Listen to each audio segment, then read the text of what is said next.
Babala. Ang kwentong maririnig mo ay mula sa mga paniniwala, sa mga lihim na matagal nang ibinubulong sa dilim. Bawat sulok ng lugar may tinatagong hiwaga, pero tandaan mo, hindi lahat ng lihim dapat mabunyag. Ang maririnig mo ngayon, isa sa kanila. Maligayang pagdating sa The 13th Scream. Mag-subscribe ka na at i-click ang bell icon. Isang kwento na ayaw mong maranasan mismo. Simulan na natin.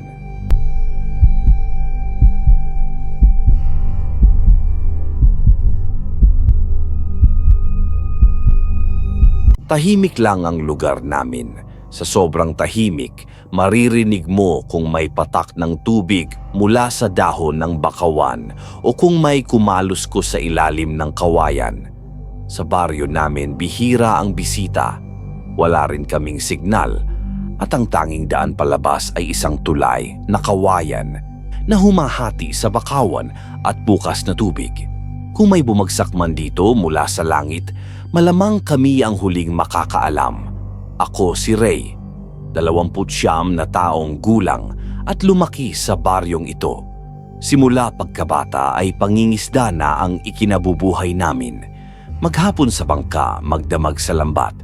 Hindi ito marangya, pero sapat na para sa akin sa tiyuhin kong may sakit sa baga at sa alaga kong si Bantay. Isang puting askal na laging sumusunod saan man ako magpunta. Madalas ay kami lang ni Bantay ang naiiwan sa bahay tuwing umaga habang ang tiyuhin ko ay hinihika na naman sa kabilang silid. Sa tuwing uubo siya ng malakas, napapatigil ako sa pag-aayos ng lambat. Ayaw ko mang iwan siya pero kailangan kong kumilos para may makain kami. Kaya tuwing gabi, kapag may pagkakataon, sumasama ako kay Jomar para makahuli ng hipon o alimango. Gawa sa kawayan ang bahay namin, nakatayo sa medyo mataas na bahagi ng bakawan. Madalas kaming abutin ng baha kapag tag-ulan, kaya't nasanay na kami sa amoy ng putik, halimuyak ng dahon at tunog ng kuliglig tuwing gabi. Sa kabila ng lahat, may kapayapaan dito na hindi ko maipaliwanag. Parang hiwalay kami sa mundo, ang tulay na kawayan na ang nagsisilbing ugat ng baryo.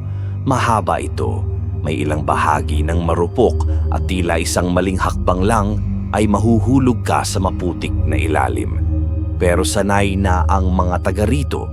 Bata pa lang ako, dito na ako natutong maglakad na parang may bit-bit na palaso sa likod.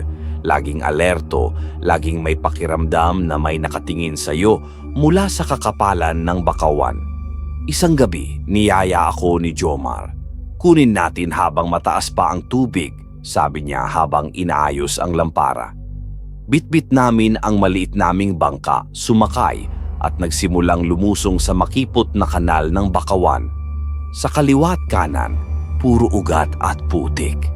May bahaging halos hindi na makadaan ang bangka kaya't kailangang magtulungan sa pagtulak. Tahimik ang gabi. Ang ilaw lang mula sa lampara namin ang nagsisilbing liwanag habang dahan-dahang sumasayad sa tubig ang bangka. May kaluskos minsan mula sa mga sanga, pero normal na yon. Mga alimango o bayawak marahil. Si Bantay na iwan sa bahay, tahimik na natutulog sa ilalim ng papag. Pero bago kami umalis, tahol siya ng tahol.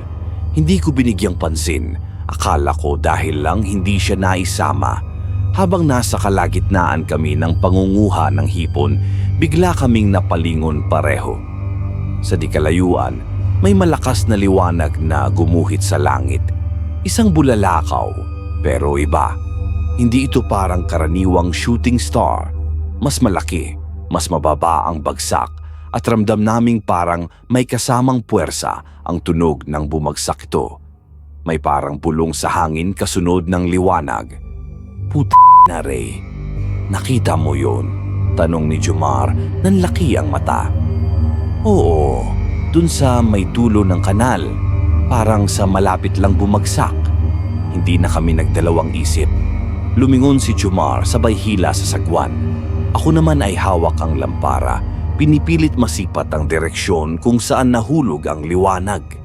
Parang binutas ang katahimikan ng gabi at hindi ko maipaliwanag pero may kung anong kaba sa dibdib ko. Habang palapit kami, napansin naming kakaiba ang hangin. Parang mas malamig, mas malagkit.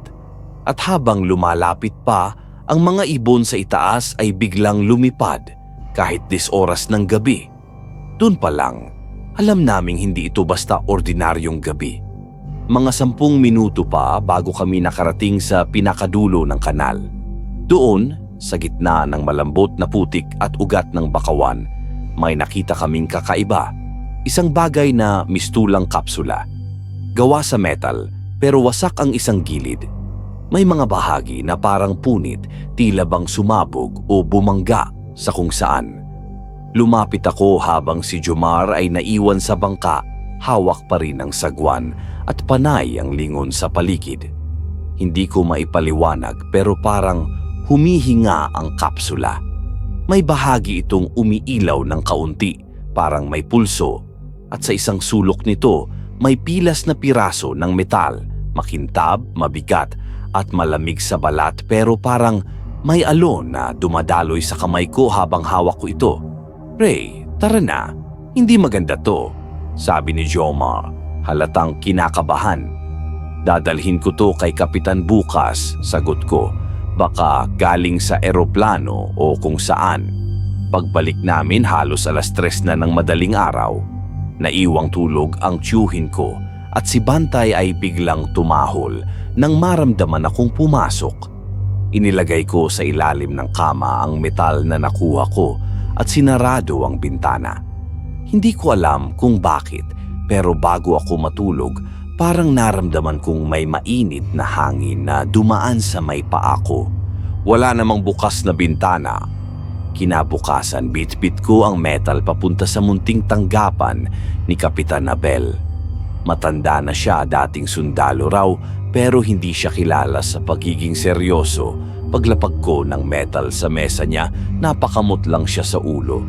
"Anong gusto mong sabihin, Ray?" "Na may bumagsak na alien." Sabay tawa. "Malamang bakal lang yan ng barko. Dami-dami diyan sa dagat." "Hindi basta bakal yan, Kap. Parang buhay. O baka puyat ka lang, Ray. Umuwi ka na't matulog." Wala akong nasabi. Pinulot ko na lang ang metal at umalis. Walang naniwala sa nakita namin ni Jomar. Pero sa gabing yon habang pinipilit kong makatulog, naramdaman kong gumalaw ang kahoy sa ilalim ng kama. Hindi ko alam kung imahinasyon ko lang. Tahimik si Bantay sa may pintuan pero nakatingin siya sa akin. Para bang may alam siyang hindi ko pa alam. Sa susunod na gabi magsisimula ang bagay na hindi ko kailanman inakalang mangyayari sa baryo naming nakatago sa gitna ng bakawan. Kinabukasan, matapos ang pag-uusap namin ni Kapitan Abel, hindi na ako lumabas ng bahay. Tahimik lang ako sa sulok ng silid habang minamasdan ang pilas na piraso ng metal sa ilalim ng kama. Inilagay ko ito sa loob ng isang lumang kahon ng sapatos at tinakpan ng kumot. Kahit anong pilit ko, hindi ko mabunot sa isip ko ang kakaibang pakiramdam sa balat ko noong unang beses ko iyong hinawakan. Parang may dumaan na kuryente pero hindi masakit. Parang may koneksyon. "Bantay," bulong ko sa aso habang inaabot ang balikat nito. Tahimik siyang nakaupo sa tabi ng kama, nakatingin lang sa direksyon ng kahon. Hindi siya tumatahol pero ramdam kong alerto siya. Parang may naaamoy siyang hindi ko makita. Sa gabing yon kahit ako, parang may hindi maipaliwanag na panlalamig sa paligid. Hindi dahil sa panahon, kundi dahil sa presensya. Kinagabihan, muling bumisita si Jomar. "Ano na, Ray? Anong sabi ng kapitan?" "Wala, tinawanan lang. Akala niya nababaliw na ako," sagot ko sabay tingin sa kahon. "Anong balak mo?" "Wala muna. Hindi ko alam kung dapat kong sabihin sa iba. Pero parang may mali, Mar. Iba talaga yung nakita natin kagabi." Nagkatinginan kami. Pareho naming alam na hindi lang basta bakal yung nahulog sa bakawan. Hindi rin yun simpleng bulalakaw. May dala itong presensya. Hindi siya basta bagay. Parang may laman. Pagkaalis ni Jomar, gabi na. Habang nakahiga ako, naririnig ko ang pagaspas ng mga dahon ng bakawan sa labas. Walang hangin, pero parang may dumarating. Si Bantay hindi mapakali. Tumahol siya ng 3 beses tapos biglang natahimik. Pagdungaw ko sa bintana, wala namang tao sa labas. Pero ramdam ko, may nakatingin mula sa dilim. Makalipas ang 2 araw, unang beses akong kinabahan nang tuluyang hindi bumalik si Bantay pagkatapos ng hapon. Karaniwan siyang naglilibot lang malapit sa bahay, pero palaging umuuwi bago lumubog ang araw. Ngayon, hindi siya bumalik. Maghahapunan na kami ng tiyuhin ko, pero wala pa rin siya. Tinawag ko ang pangalan niya paulit-ulit, pero walang sumagot. May kutob na akong hindi maganda. Mas malalim na yun kaysa sa kaba. Parang panawagan mula sa tiyan mo na may paparating na hindi mo kayang harapin. Kinabukasan, maagang nagtipon-tipon ang ilang kabaryo sa may gilid ng tulay. Nabalitaan kong may nawawala raw na kambing sa kabilang dulo ng bakawan. Isa lang daw yun sa marami pang hayop na unti-unting nawala nitong mga nakaraang gabi. Akala ng iba may magnanakaw o nagugutom na bayawak.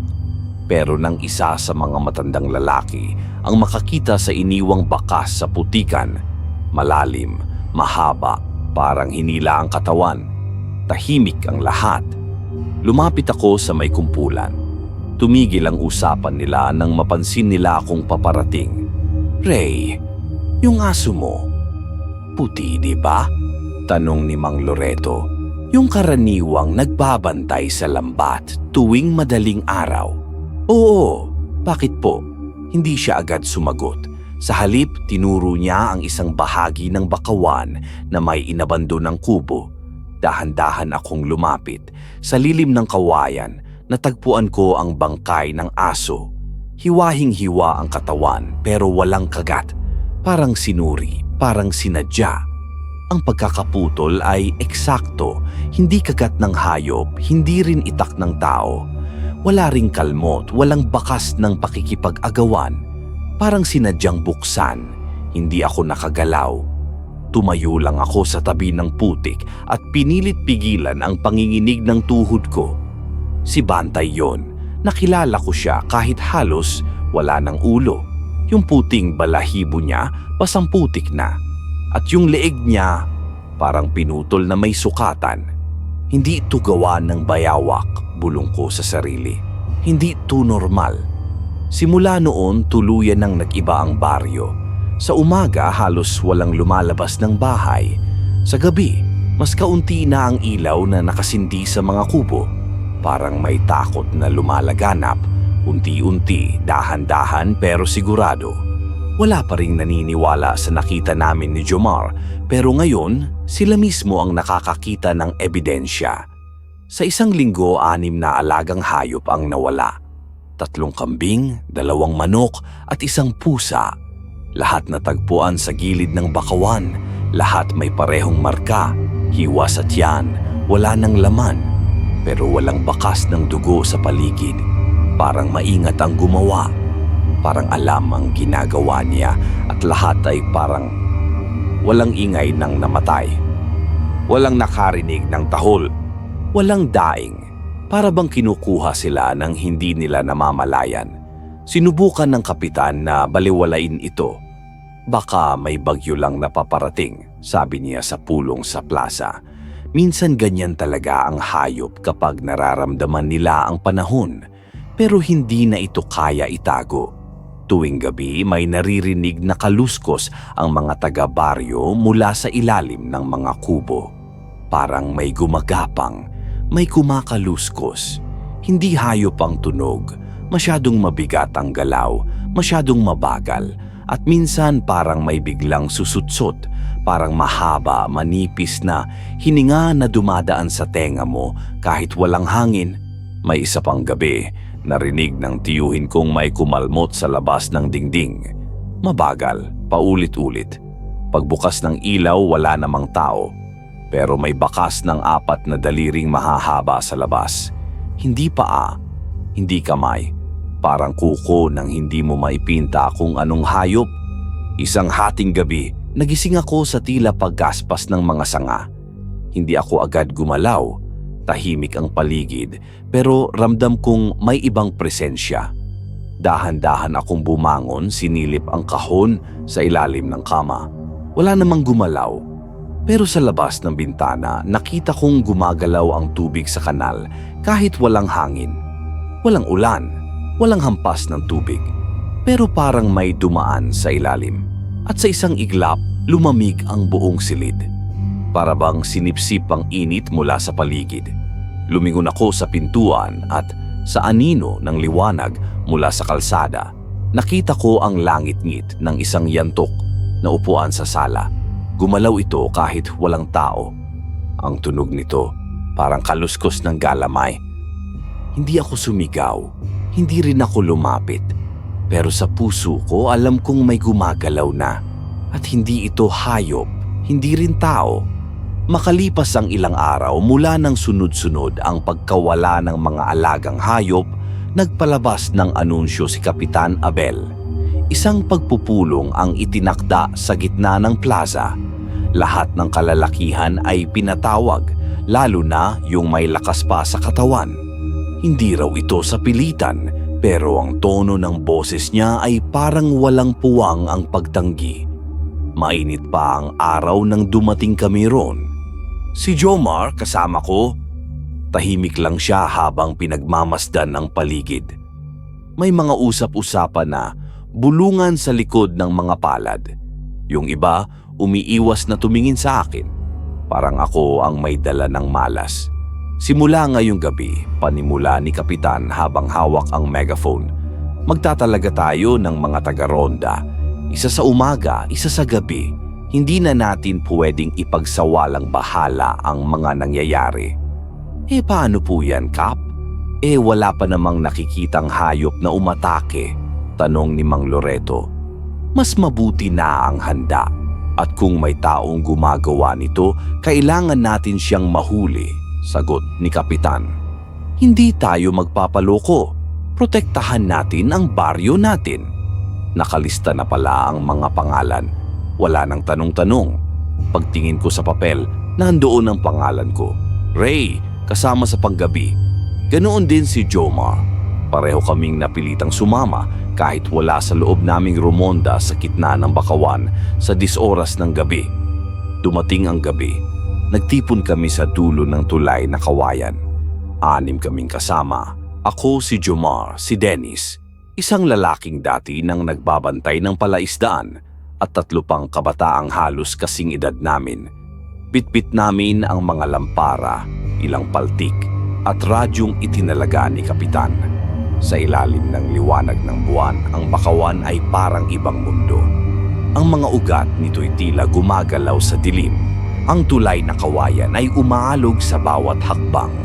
At sa ilalim nito, ang putik ay malagkit at tahimik. Parang hinihintay kang bumagsak. Makalipas ang halos 30 minuto ng pag-iikot, walang nangyayari. Puro lang ingay ng kuliglig at paminsang huni ng bayawak. Pero habang papalapit kami sa pinakadulo ng tulay, napansin naming may kakaiba. Biglang lumipad ang mga ibon mula sa taas ng mga Bakawan. Putek, ba't may mga ibon ngayong gabi? Bulong ni Dennis. Dapat tulog yan. Lahat kami ay napatigil. Lumingon ako sa paligid. Wala naman akong nakikitang hayop o tao. Pero may pakiramdam akong may gumagalaw sa ilalim ng tubig. Parang may dumaplis na anino sa gilid ng bangka na nakadaong. Lumakad kami paatras ng dahan-dahan. Nasa gitna na kami ng tulay nang biglang may matinis na kalusko sa ilalim. Hindi ito normal na tunog ng isda o hayop. Parang gasgas sa kahoy, dahan-dahan, paikot. Inilawan ko ang ilalim ng tulay gamit ang lampara. Walang hayop pero May aninong tila mabilis na umusad sa putik, saka nawala. May nakita ka? Tanong ni Jomar. Parang may matang nakatingin sa atin, pero wala namang hayop, sagot ko. Tahimik. Walang nagsalita. Wala ring tumawa gaya ng dati. Lahat kami ramdam ang presensya. Hindi pa ito umaatake pero naroon lang ito. Nakamasid. Parang sinusukat kami. Huwag kayong lalapit sa gilid, sabi ni Dennis habang nakapatong ang isang kamay sa hawak niyang batuta. Pakiramdam ko, may hinihintay ito. Wala pa rin konkretong senyales ng atake. Pero lahat kami, sabay-sabay na pinipigilan ang paghinga, takot na baka kahit paghinga ay makatawag ng atensyon.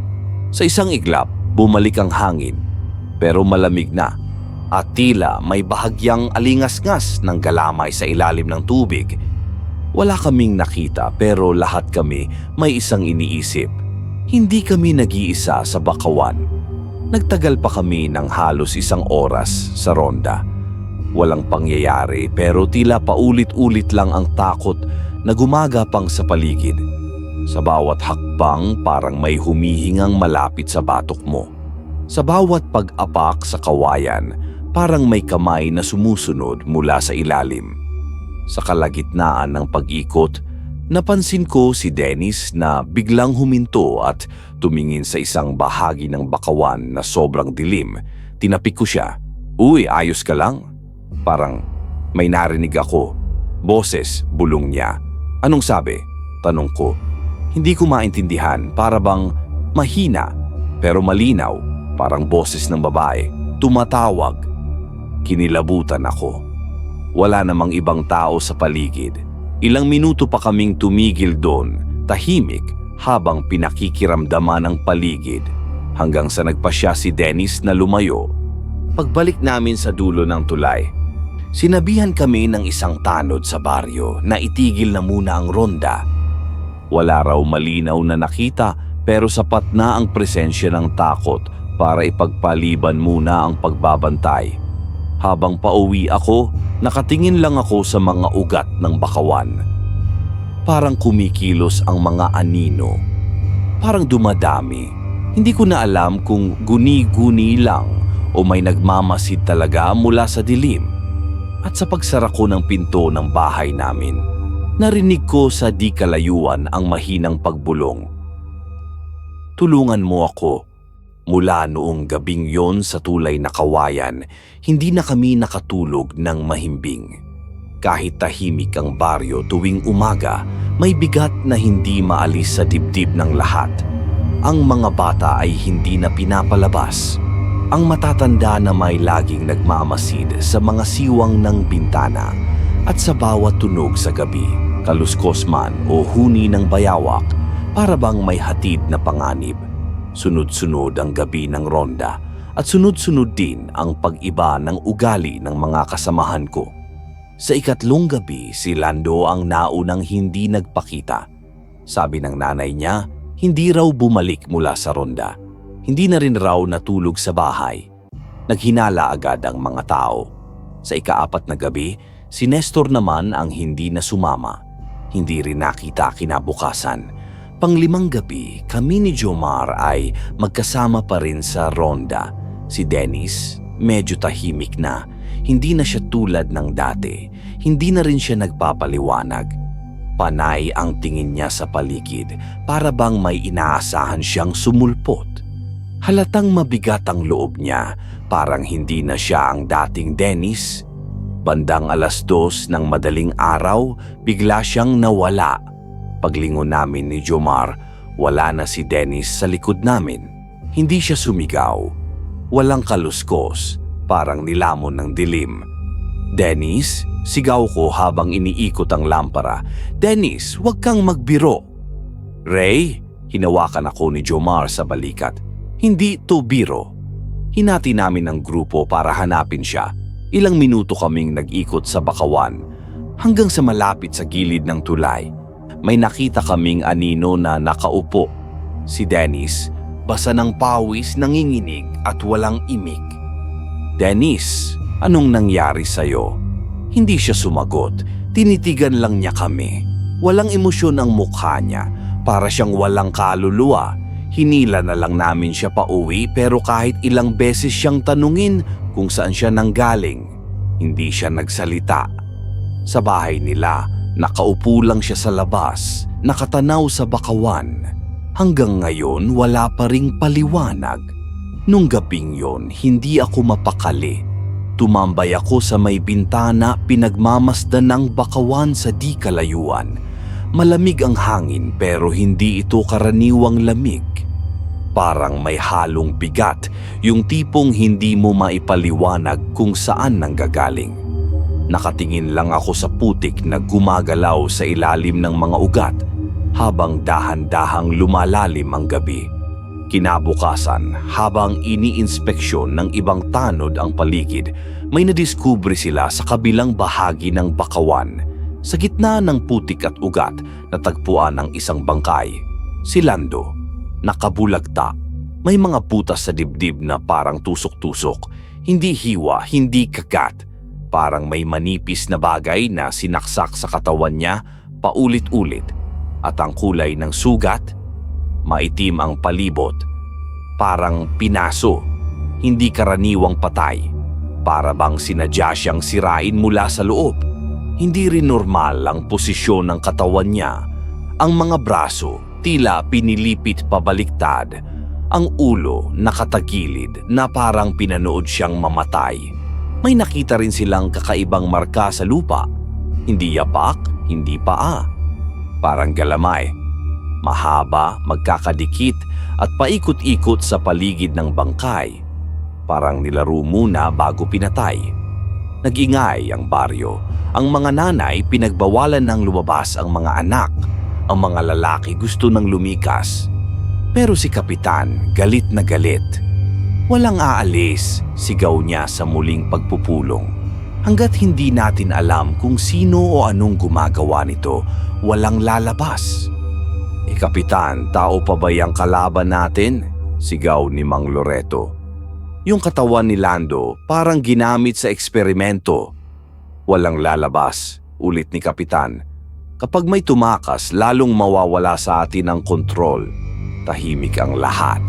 Wala nang gustong kumontra, pero ramdam ko, lahat kami isa-isa nang nauubos sa takot. Hindi lang sa halimaw, kundi pati sa takot na hindi ka na makaalis.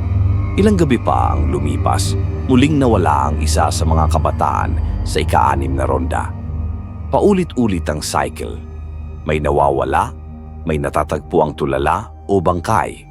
Hanggang sa isang gabi, narinig ng isa sa mga tanod ang isang mahinang pag-iyak mula sa gitna ng bakawan. Nang puntahan nila, wala silang nakita kundi basang damit at mga galos sa putik. Simula noon, hindi na ako mapakali sa loob ng bahay. Kahit umaga, ramdam ko pa rin na may mata sa likod ko. Sa bawat bukas ng pinto, pakiramdam ko may makikita akong nakatayo sa dilim. Sa bawat galaw ko sa loob ng silid, parang may nagmamasid mula sa ilalim ng kama sa mismong lugar kung saan ko itinago ang piraso ng metal. Isang hapon, habang nagpapakain ako ng manok, napansin kong may bakas ng kalmot sa gilid ng kulungan. 3 patong, malalim. Walang ibang gumagawa nito kundi yung nilalang na hindi pa namin nakikita ng buo. Pero ramdam na namin ang galaw nito. Ramdam namin ang gutom nito. Hindi ko na masabi kung paranoia lang ba ang lahat. Pero tuwing gabi, habang tumutunog ang putik sa ilalim ng tulay, alam kong may nilalang na naghihintay. At hindi na sapat ang ronda para pigilan ito. Hindi ito basta hayop. At lalong hindi ito basta demonyo. Ito ay gumagalaw sa pagitan ng katahimikan at dilim. At ngayon, naghahanap na ito ng susunod na katawan. 7 gabi ng ronda. Sa pagkakataong ito, hindi ako sigurado kung talagang pupunta pa ako. Pero sa ilalim ng tahimik na gabing iyon, napilitan akong lumabas. Pinalot ng makapal na ulap ang langit, kaya't wala kaming buwan na masisilayan. Ang paligid ay parang nilamon ng basang usok. Hindi umuulan, pero ramdam mo ang lagkit ng hangin. Tahimik ang bawat kubo. Halos walang ilaw. Kami-kami pa rin. Ako, si Jomar, 2 tanod at isang bagong kabataang inutusan ni Kapitan. Halatang hindi siya sanay. Hawak niya ang lampara na nanginginig pa ang kamay. Sa bawat apak namin sa tulay na kawayan, may tunog ang bawat galaw. Kasabay ng pagyuko ng mga sanga ng bakawan na tila sumusunod sa amin. Huwag kayong magsasalita ng malakas, paalala ng tanod. May mga ibong biglang lumilipad kapag may dumadaan. Wala pang kalahating oras, napansin namin ang kakaiba. Sa bandang kanan ng bakawan, may narinig kaming mahinang boses. Tulong. Napatingin kami sa isa't isa, walang nagsalita. Tulong. Mas malinaw, parang babae, mahina, nanginginig, tila nanggagaling mula sa mismong gitna ng bakawan.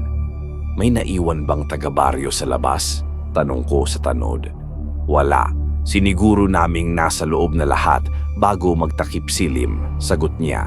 Hindi na kami naghintay pa. 2 sa amin ang lumiko pa kanan, sumunod sa tunog. Ako at si Jomar ang nasa unahan.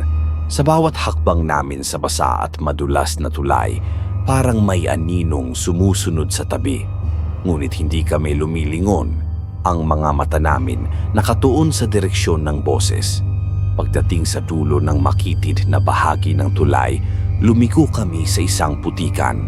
Dito, halos kalahating katawan na ang lulubog kung hindi ka maingat.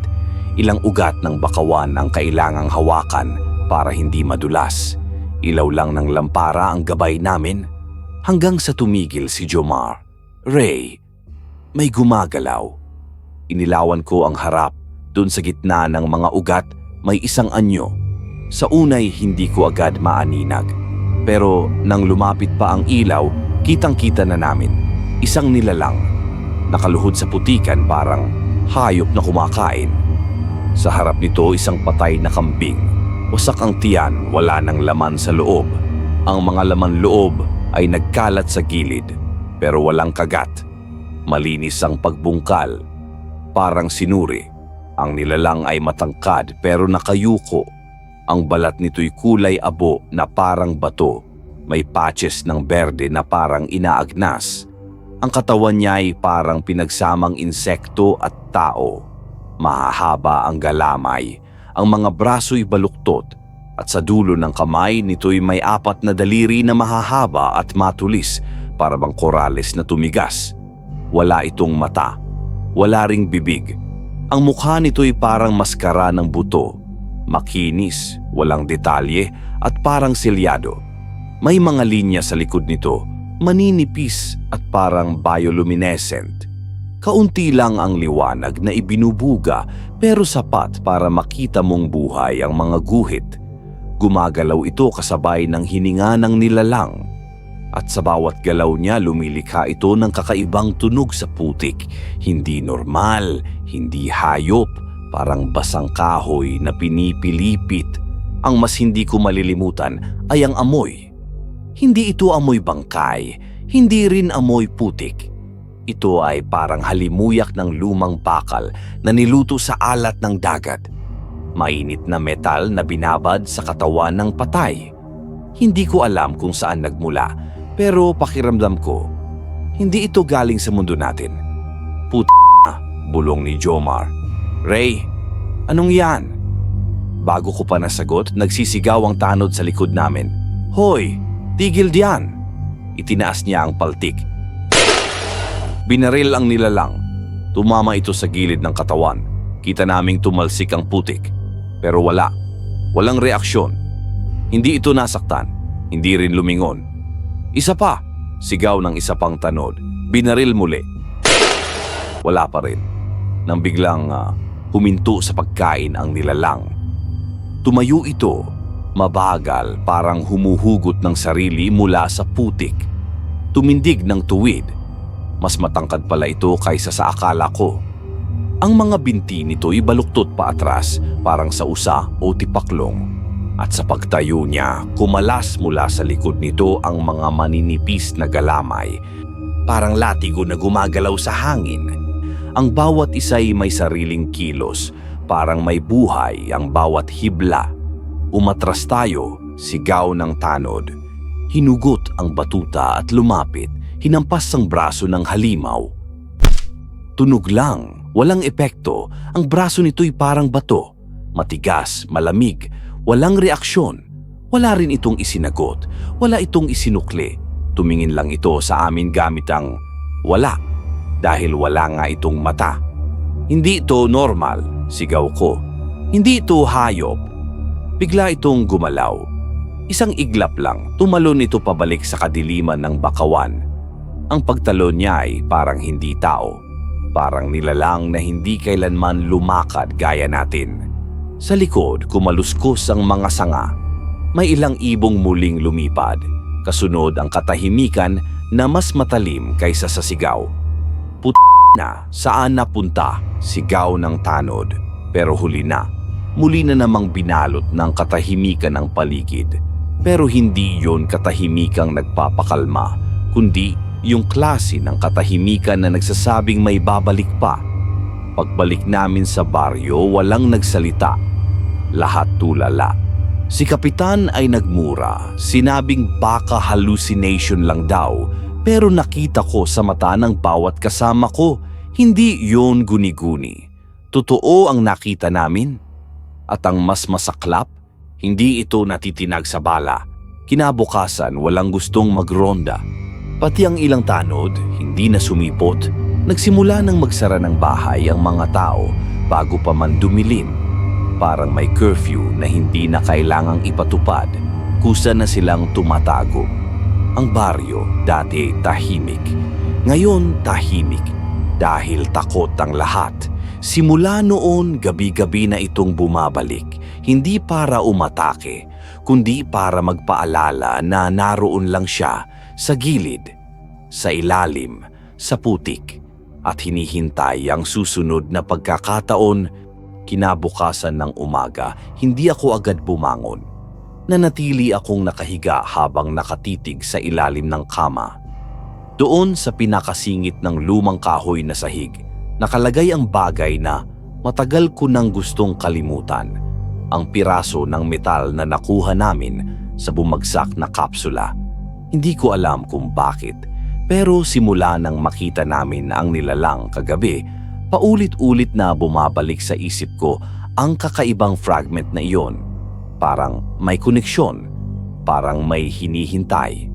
Marahan kong binunot ang kahoy at kinuha ang nakabalot na tela. Inilabas ko ang metal. Mabigat pa rin ito sa kabila ng laki, kasing haba lang ng lapis, pero para itong solidong bakal. Sa liwanag ng araw, hindi ito makintab. Sa halip, may parang usok na gumagapang sa ilalim ng ibabaw nito. Hindi ito alikabok, hindi ito hamog, kundi parang galaw ng enerhiya. Kulay abo, may bahid ng bughaw. Hindi ito init, hindi rin lamig. Pero mararamdaman mong may buhay ito. Napakapit ako ng mahigpit. Hindi ko alam kung anong lakas ng loob ang nagtulak sa akin, pero tumayo ako at naglakad papunta sa bahay ng pinakamatandang panday sa baryo. Si Mang Isko. Si Mang Isko ay dating gumagawa ng mga sibat, palakol at kutsilyo para sa mga mangingisda. Matanda na siya, mahigit 70, pero matalim pa ang mga mata. Nang kumatok ako, tinanong niya agad, "Anong dala mo?" Ibinuka ko ang tela at ipinakita ang metal. Ilang segundo siyang hindi gumalaw. "Ano to?" tanong niya. "Hindi ito bakal, hindi rin tanso. Hindi ko alam kung anong klaseng bagay ito. Nakuha ko to sa bumagsak na bulalakaw. Gusto ko sanang ipagawa ng punyal," sagot ko. Nagtaas siya ng kilay. "Punyal? Para saan?" "Wala lang po, pangdepensa lang, pangingat." Tahimik siyang tumango. "Iiwan mo ba ito sa akin? Kung kaya niyo po gawin, oo." Hindi na siya nagsalita. Kinuha niya ang metal, inilapit sa liwanag. Inamoy, inikot-ikot.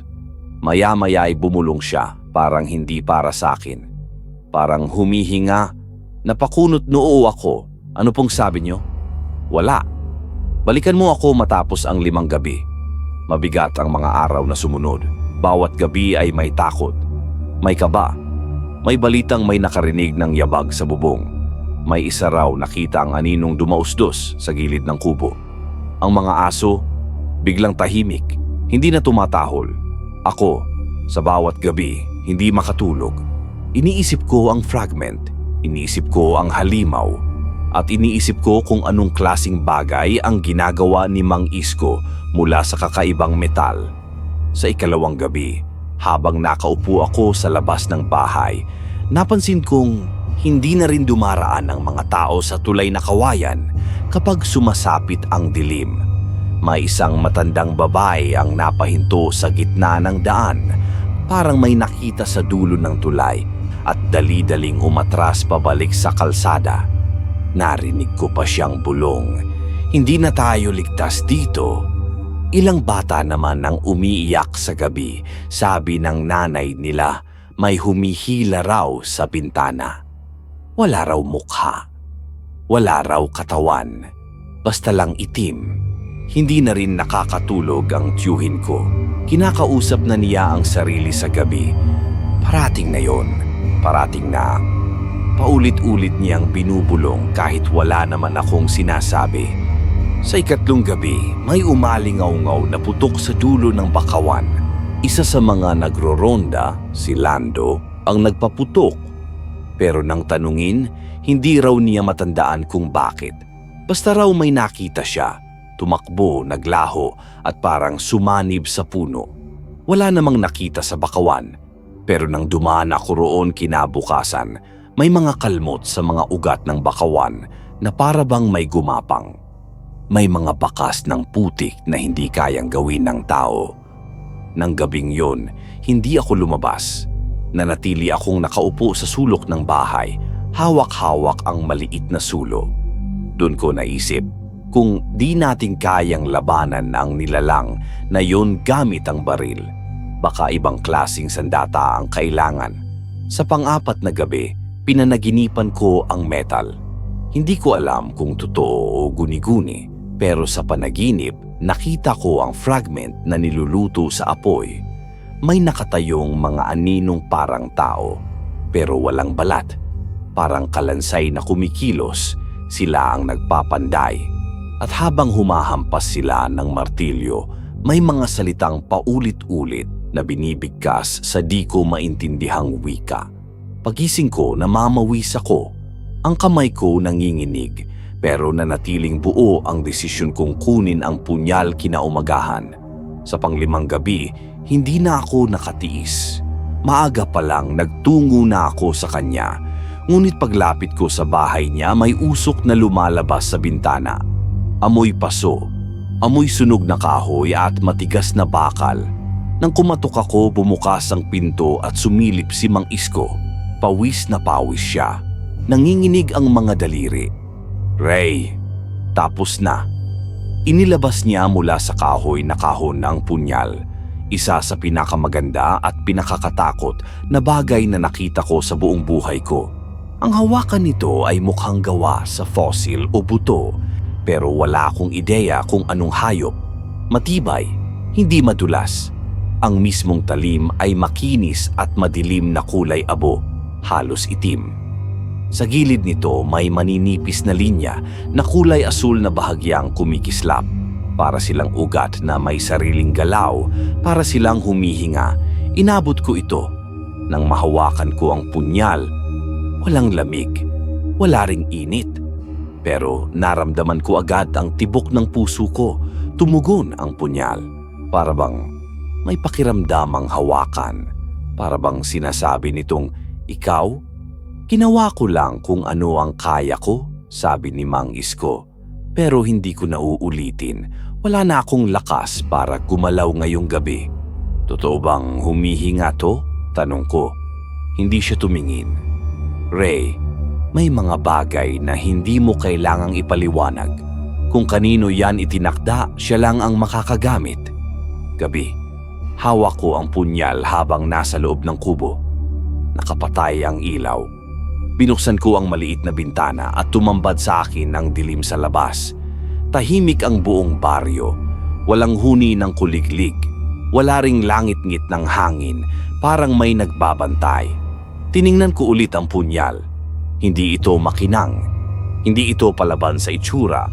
Pero ramdam ko sa grip pa lang hindi ito ordinaryo. Hindi ito gawa para sa tao. At hindi rin gawa ng tao. Bukas ng gabi, bulong ko sa sarili, babalik ulit ang halimaw. At sa susunod na harapan, hindi na ako lalaban ng wala.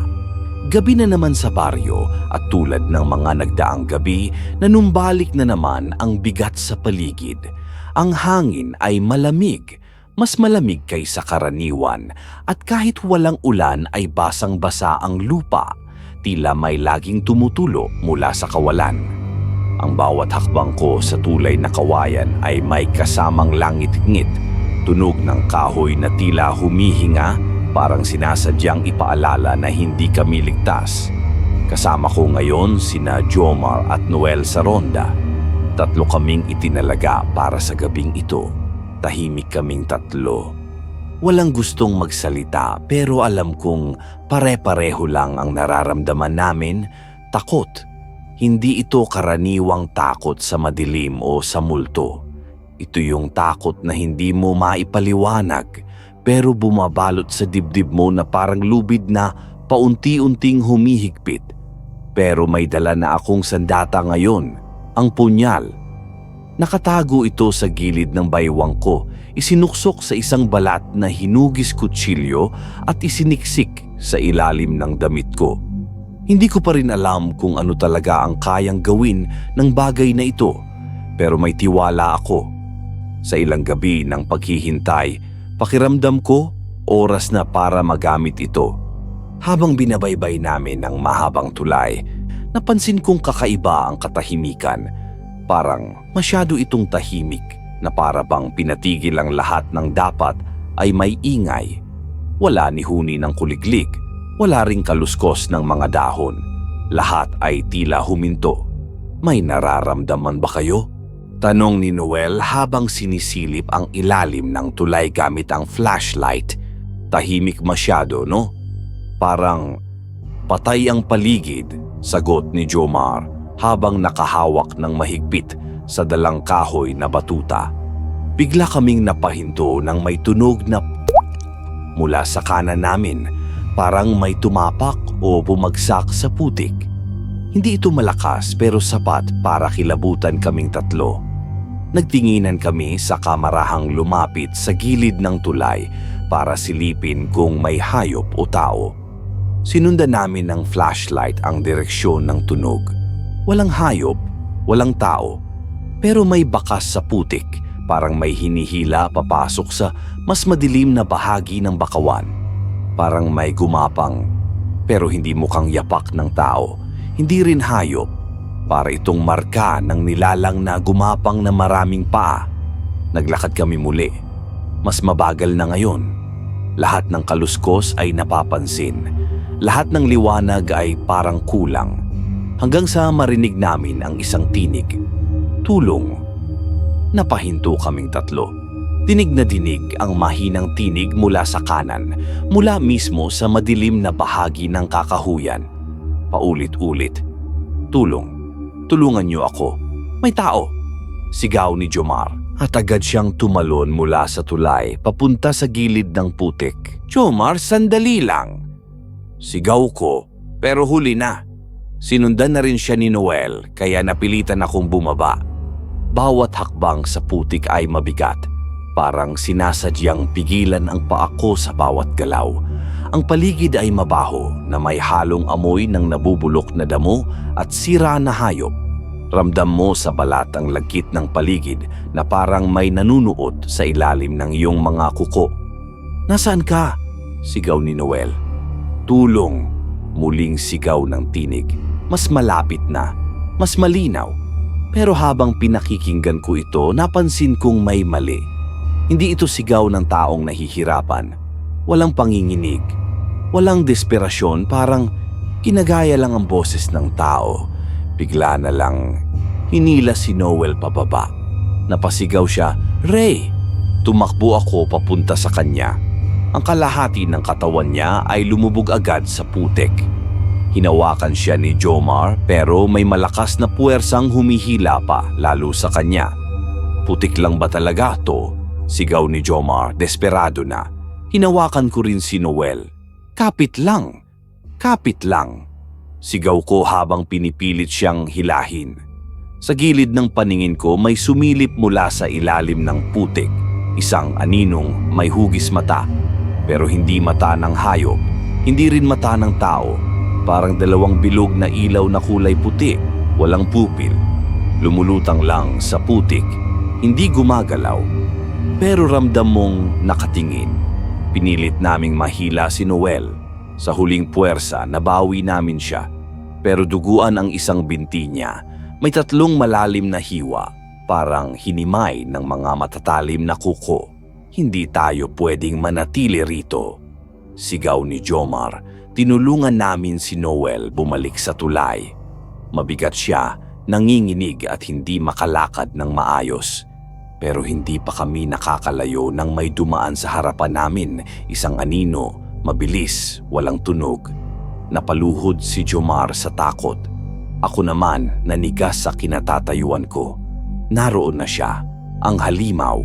Mula sa dulo ng tulay, sa direksyon ng kakahuyan, unti-unting lumitaw ang nilalang. Nakabaluktot ang katawan nito, ang mga galamay mahaba at baluktot. Walang mukha. Pero sa likod ng katawan, may mga linya ng liwanag na kumikislap, parang ugat na buhay. Hindi ko na inisip ang takot. Hinugot ko ang punyal mula sa baywang ko. Hinawakan ko ito ng mahigpit, ramdam ang kakaibang init na para bang tumutugon ito sa paligid. Tumalon ang nilalang sa harapan ko. Mas malaki ito kaysa sa huling beses. Mas mabigat ang presensya. Parang ang buong hangin ay umuurong. Sinaksak ko ito sa braso. Diretso, walang pag-aalinlangan, pero walang epekto. Ang tunog ng pagtagpo ng punyal at balat ng halimaw ay parang metal sa bato. Tumalbog ang punyal. Walang balat na napunit. Walang dugo. Walang sugat. Hinampas ako ng nilalang. Tumilapon ako ilang metro palayo. Bumagsak sa putikan. Nahilo ako. Pero hindi nawalan ng malay. Ramdam ko ang pulso sa sintido at ang bigat ng katawan ko sa basang lupa. Tumayo ako agad. Inabot ko ang punyal. Pero sa halip na lumiwanag ito, nanlamig. Para bang tinanggihan ako. Para bang hindi pa ako karapat-dapat. "Bakit?" Sigaw ko. "Bakit hindi ka gumagana?" Tumingin sa akin ang halimaw. Hindi gamit ang mata, kundi gamit ang pakiramdam. Ramdam ko ang atensyon nito sa akin. Hindi ito umaatake, hindi ito gumagalaw. Parang inaaral niya ako. Mabagal itong humakbang palapit. 1, 2, 3. Tapos huminto. Tumigil ito sa harapan ko. Isang talampakan lang ang layo. Hindi ito umaatake. Hindi rin umaalis. Nakatitig lang. Tila sinusukat kung ano ako. At bigla itong tumalikod. Tumakbo palayo, papasok sa kakahuyan. Walang iniwang marka, walang tunog ng pagtakbo. Basta na lang naglaho. Tahimik ang paligid. Tahimik kaming lahat. Nakahandusay si Noel habang si Jomar ay nakaupo sa sahig ng tulay. Nanginginig. Ako naman, hawak pa rin ang punyal, ay tulala. Hindi dahil sa takot, kundi sa kabiguan. Hindi ako tinanggap, hindi pa ngayon. Hindi ko na alam kung gaano ako katagal nakatitig lang sa punyal na hawak ko. Nasa paligid pa rin ang bahagyang usok mula sa bakawan. Basa ang katawan ko, nanginginig sa lamig at sa takot na hindi ko maipaliwanag. Ramdam ko ang pintig ng puso ko mabigat at mabilis na para bang sinasabayan ng tibok ng panganib na hindi pa rin nawawala. Ngunit bago pa man ako makagalaw, isang matinis na ugong ang biglang bumasag sa katahimikan. Kasunod nito ay ang pagputok ng malalakas na ilaw mula sa kalangitan. Sa isang iglap, parang naging araw ang gabi. Ilang segundo lang ay may bumagsak mula sa itaas, mga spotlight na tumama sa mismong gitna ng bakawan.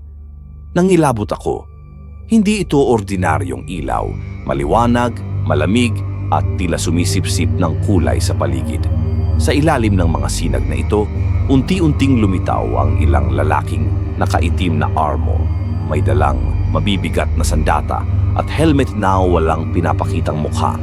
Ang insignia nila, isang bilog na simbolo na may 3 talim na nakapalibot sa bungo sa gitna. Entry. Hindi ako makapaniwala. Entry Division. Narinig ko na ang tungkol sa kanila. Sabi ng ilang mangingisda sa kabilang isla, may ahensya raw ng gobyerno na lumalaban sa mga bagay na hindi dapat umiral sa mundo. Mga nilalang na hindi mo kayang ipaliwanag. Akala ko dati imbento lang yon, takutan lang tuwing inuman. Pero ito sila ngayon, totoo. At nasa harap ko, isa sa mga operatiba ang lumapit. May suot siyang mas makapal na armor kaysa sa iba. Mas matangkad at mas mabilis ang kilos. Hindi man siya nagsalita agad, agad mong mararamdaman na siya ang namumuno. Clear the perimeter. Establish crossfire. Focus beam patterns. Now! Wala akong ideya kung ano talaga ang ibig sabihin ng bawat utos na yon, pero mabilis gumalaw ang lahat. Ang ilan ay nagbitaw ng tila sensor na may kumikislap na ilaw at inilagay sa lupa. Ang iba naman ay nagtayo ng trap wire sa pagitan ng mga puno ng bakawan. Mabilis, organisado at walang kaba sa galaw. Parang sanay na sanay sila sa ganitong klasing operasyon. Target is unstable. Do not engage without full visibility. Utos muli ng pinuno. Habang patuloy sa pagtutok ang iba pang operatiba, napalingon ako kay Jomar na ngayon ay binubuhat na si Noel. Pareho silang hindi makapagsalita. Lahat kami ay parang mga batang walang alam sa presensya ng mga taong ito. Tila ibang mundo ang pinasok namin hanggang sa biglang gumalaw ang putik. May sumirit na tubig mula sa gilid ng bakawan. Lumikha ito ng tunog na parang nagagalit ang mismong lupa sa paglapit ng mga banyagang elemento. Contact! Backside! Pinaril agad ng isa sa mga entry operatiba ang pinagmulan ng tunog. Sumunod ang 2 pang kasamahan niya sa loob lamang ng ilang segundo. Parang ulan ng bala ang narinig sa paligid. Ngunit sa kabila ng putok, tila wala pa ring epekto sa paligid. Hanggang sa bumuka ang putik at mula rito biglang tumalon palabas ang nilalang. Mas malaki ito ngayon, mas mabilis at kahit nililiguan ng mga ilaw parang hindi ito naaapektuhan. Tumalon ito papunta sa isa sa mga operatiba at sa isang iglap kinagat nito ang leeg ng sundalo. Walang tunog, walang sigaw, isang mabilis na pagputol. Ang katawan ng sundalo ay bumagsak sa lupa at agad hinila palayo sa madilim na bahagi ng kakahuyan. It's here. Open fire. Open fire. Sabay-sabay na bumuga ng putok ang mga baril ng entry. Ang lakas ng ingay ay parang kulog. Ang liwanag ng mga muzzle flash ay pumunit sa dilim. Ang ilang bala ay tumatama sa katawan ng halimaw. Pero hindi ito natitinag. Hindi man lang ito nadudungisan ng dugo o sugat. Sa gitna ng kaguluhan, isang lalaking tahimik na lumakad papalapit sa eksena. May suot siyang full face na helmet, itim, makintab at walang kahit anong makikita sa loob. Hindi ko siya makilala. Ngunit sa dibdib ng armor niya kapansin-pansin ang nakasulat, Snake. Sa isip ko, baka ito ang code name niya. Tahimik si Snake. Hindi siya sumisigaw ng utos tulad ng iba. Dahan-dahan lang siyang lumapit sa halimaw na para bang hindi niya alintana ang peligro. Mula sa kanyang baywang, hinugot niya ang isang tansong punyal. Tiningnan niya ang nilalang at para bang nagkatitigan sila. Isang sandali ng katahimikan sa gitna ng kaguluhan. Tumalon si Snake. Sa isang iglap, sinaksak niya ang dibdib ng nilalang. Walang sugat, walang dugo, walang reaksyon. parang tinamaan lang ito ng patpat. Tumayo muli ang halimaw at tumingin kay Snake. Ang mga tendril sa likod nito ay gumalaw-galaw. Muli, walang naganap na epekto sa halimaw. Kahit si Snake, sa kauna-unahang pagkakataon, ay bahagyang napaurong. Halatang nagulat na hindi rin tumalab ang kanyang sandata. Isang operatiba ang sumigaw, "Sir, we need to fall back." Pero hindi sumagot si Snake. Ang tingin niya sa halimaw ay hindi lang galit, may pag-unawa, may pagtimbang. Parang alam niya na hindi basta sandata ang kailangan dito. Samantala, nasa likuran ako, hawak pa rin ang punyal na pinagawa ko sa panday. Yung punyal na galing sa fragment na nahulog mula sa langit. Nararamdaman kong kumakabog ito sa kamay ko, hindi dahil sa takot, kundi para bang may sariling buhay. Tumutugon ito, parang gustong kumawala sa akin, at doon ko naisip, baka si Snake ang dapat may hawak nito. Sa mga sumunod na segundo, hindi ako umalis sa kinatatayuan ko, pero ang isipan ko ay kumikilos ng mabilis.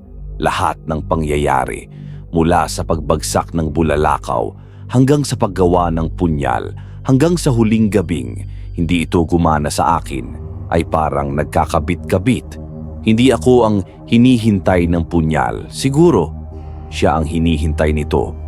Habang muling umaamba ang halimaw at handa na ulit umatake, humakbang ako sa liwanag. Hindi na ako nagtago. Itinaas ko ang punyal, lumingon sa akin si Snake. Hindi ako nagsalita, hindi ko rin kailangan magsalita.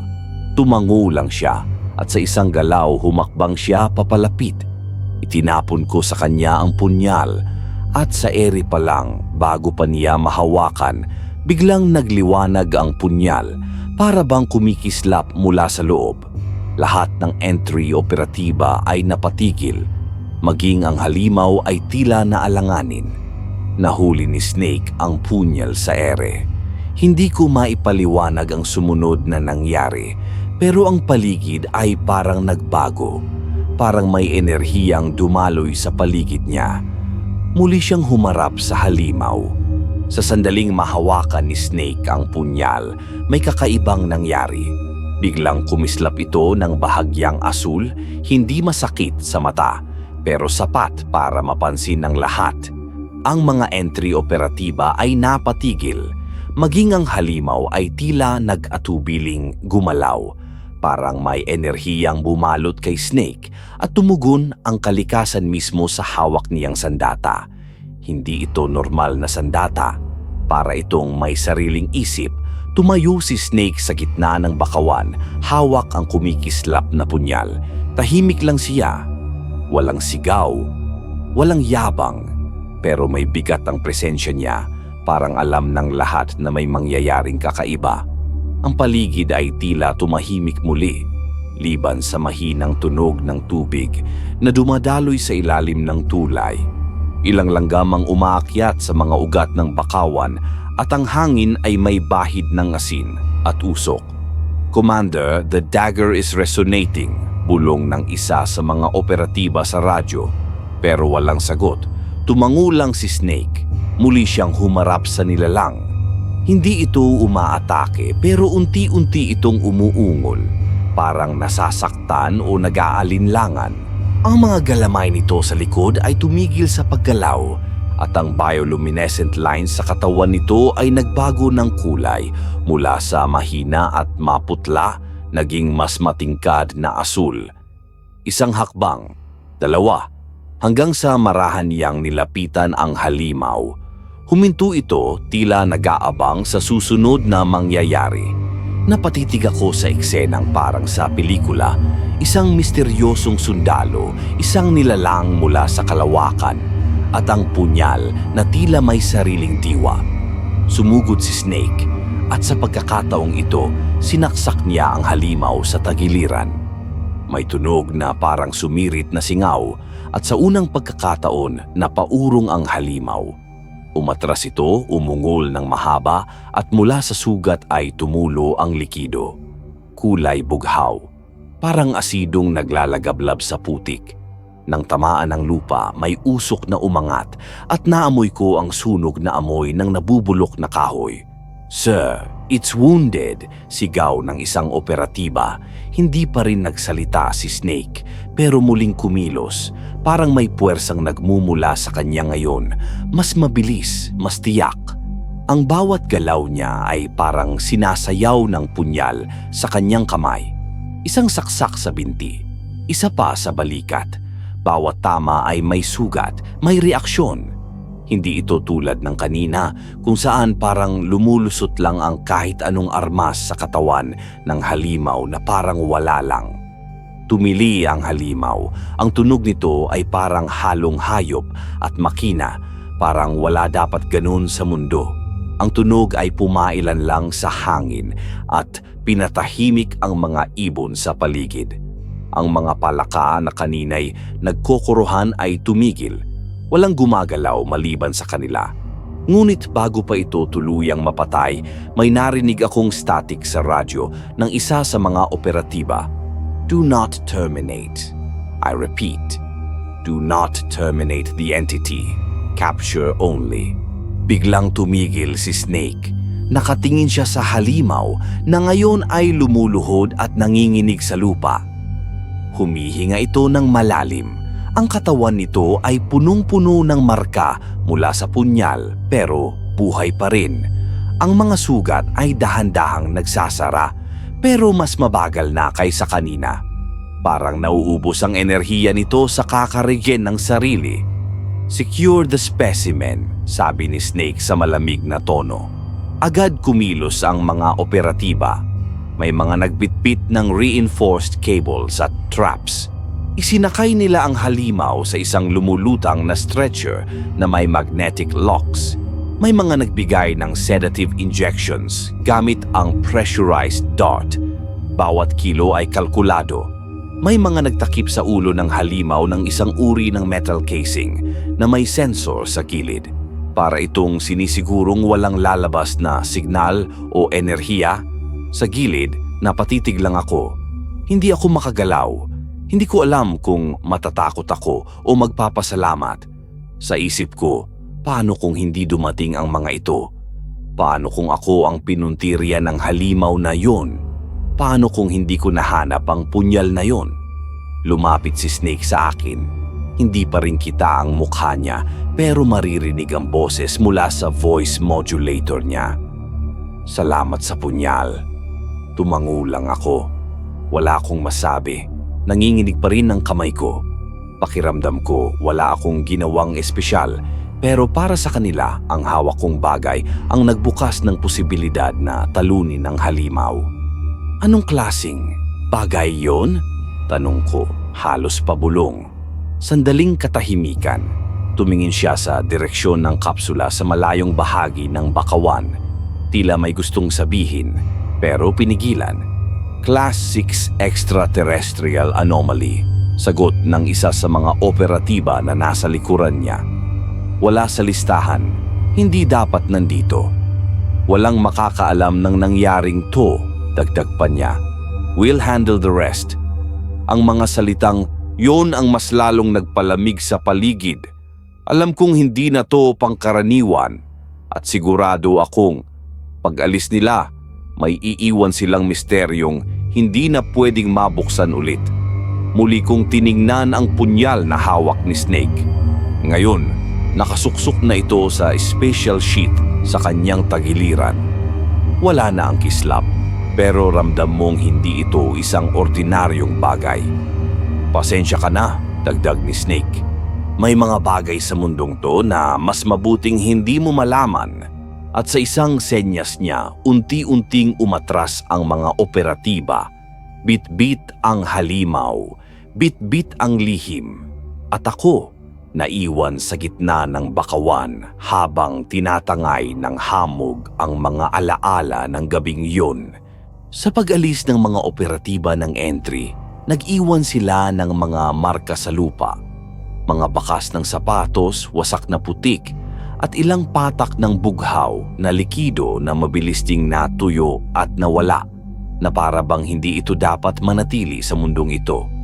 Ako, si Jomar, At si Noel ay naiwan sa gitna ng kawalan, tahimik at basang-basa ng pawis at takot. Hindi ko na matiyak kung anong oras na yon sa gabi. Ang tanging alam ko lang ay hindi na ito ang parehong bakawan na alam namin noon. May malalim na pagbabagong naganap. Hindi lamang dahil sa halimaw na kanilang dinakip, kundi dahil sa presensya ng mga lalaking may mga sandatang hindi ko man lang kayang pangalanan. May iniwang bigat, isang uri ng katahimikang puno ng pag-aalinlangan. Pakiramdam ko may bahagi ng gabi na hindi pa tapos, may kwentong nag-uumpisa pa lamang. Nagtagal kami sa gilid ng tulay, tulala at walang imik, habang dahan-dahang lumalayo ang huling sinag ng mga ilaw mula sa entry division. Nang tuluyan na silang mawala sa paningin, tanging ang liwanag na lamang ng buwan ang naiwan at kasabay nito ang unti-unting pagbabalik ng katahimikan ng gabi. Ngunit kahit bumalik ang katahimikan, hindi ko maalis ang pakiramdam na may nakamasid pa rin sa amin mula sa dilim. Tahimik, mapanlikha at matiyaga. Kinabukasan, nagising akong para bang nanaginip lang ng masamang panaginip. Ngunit ang putik sa aking mga paa, ang mga galos sa aking braso, at ang maamoy na usok sa paligid ay mga paalala na ang lahat ng nangyari ay totoo. Hindi ko agad nabalikan ang normal na daloy ng araw. Nanatili lang ako sa loob ng bahay, tahimik na nakikinig sa paligid. Sa labas, ang baryo ay tila bagay pinanawan ng sigla. Parang ang lahat ay dinalaw ng parehong takot at pagkalito na naramdaman ko. Ilang oras pa lamang ang lumilipas nang may dumating na mga truck mula sa gobyerno. Mga lalaking hindi taga rito, suot ang mga unipormeng walang pangalan. May dala silang mga tent, mga kagamitang hindi ko kilala, at ilang hindi pamilyar na mukha na may hawak na mga tablet at clipboard. Hindi sila nagpakilala. Wala silang binigay na paliwanag. Tanging sinabi lang nila ay, para sa seguridad ninyo. Walang ibang detalye, walang paliwanag, at walang pagtutol na narinig mula sa mga tao. Parang lahat kami ay kusang natahimik. Si Kapitan ang nakita kong unang lumapit sa mga bagong dating. Dati-rati palaban ang kanyang postura. Palaging may sigla, mayabang pa nga minsan. Pero ngayon, nakayuko siyang lumapit at nagpakumbaba. Nakita ko rin siyang kinausap ang mga residente pagkaraan. May inaasikasong proseso ang gobyerno, aniya. Huwag muna kayong lalayo. Manatili lang kayo sa bahay habang inaayos nila ang lahat. Ang kanyang boses ay hindi nakatulad ng dati. May pag-aalinlangan, may takot, o baka guilt. Marahil alam niya kung ano talaga ang nangyari, o baka alam niya ang mga bagay na hindi na niya kayang sabihin sa amin. Hindi ako nakatiis. Kailangan kong bumalik sa lugar kung saan nila nahuli ang halimaw. Dahan-dahan akong naglakad pabalik sa bakawan. Sinisikap iwasan ang mga mata ng mga guwardya. Pagdating ko sa gilid ng kakahuyan, tanaw ko agad ang pagbabago. May mga yellow tape na nakaikot, mga sensor na naka-install sa mga puno ng bakawan at mga kamera na hindi nagpapalampas ng kahit anong anggulo. Umiikot sa buong paligid. Sa gitna ng lahat ng ito, may mga taong nakasuot ng puting protective suit na tila nagsusukat, nag-a-analyze at kumukuha ng samples. Para silang mga siyentistang hindi nagmula sa Pilipinas. Mga kilos nila ay mabilis, disiplinado at walang emosyon. Habang nakasilip ako mula sa likod ng puno, may narinig akong dalawang kalalakihang parehong naka-armor tulad ng entry, pero kapansin-pansing wala silang pangalan sa dibdib. Ang kanilang pag-uusap ay pabulong, ngunit malinaw kong narinig. Nagre-resist pa rin kahit sedated na. Yan nga ang dahilan kung bakit tinaas ang classification nito. May utos na mismo mula sentral. Buhay pa rin hanggang ngayon? Buhay, pero hindi pwedeng lapitan kahit ng handler kung wala sa protocol. Parang may pumitik sa dibdib ko sa narinig ko. Ibig sabihin, buhay pa ang halimaw. At mas malala, hindi nila ito dinakip para lang tanggalin sa baryo, kundi para pag-aralan. May plano sila. Isang mas malalim na plano na ayaw nilang ipaalam sa amin. Bumalik ako sa bahay nang mabigat ang pakiramdam. Pagdating ko, nakita ko si Jomar na nakaupo sa gilid ng kubo. Katabi niya ang kanyang alagang aso, tila walang kaalam-alam sa kababalaghang nangyari. Ngumiti si Jomar, ngunit baka sa kanyang mga mata ang pag-aalala. "Nakita mo?" tanong niya. Tumango lang ako. Hindi ko alam kung paano sasagutin pa ang tanong niyang iyon. Pareho naming alam ang sagot.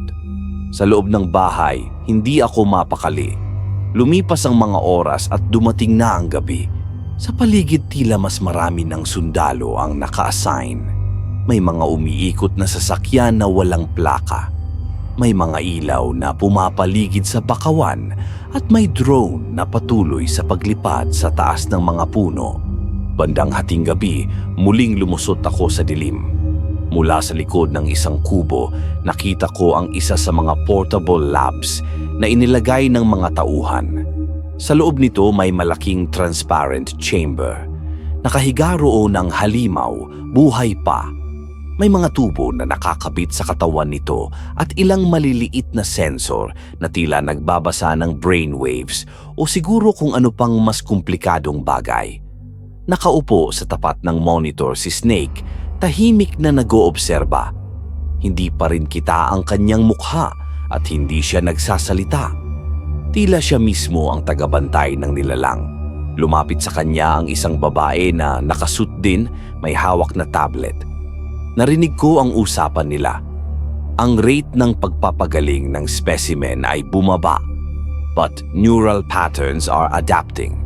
"We expected that," sagot ni Snake. "Keep it alive. We need full cognitive mapping. Should we alert Central? Already done. They'll send the observers tomorrow." Parang umikot ang sikmura ko.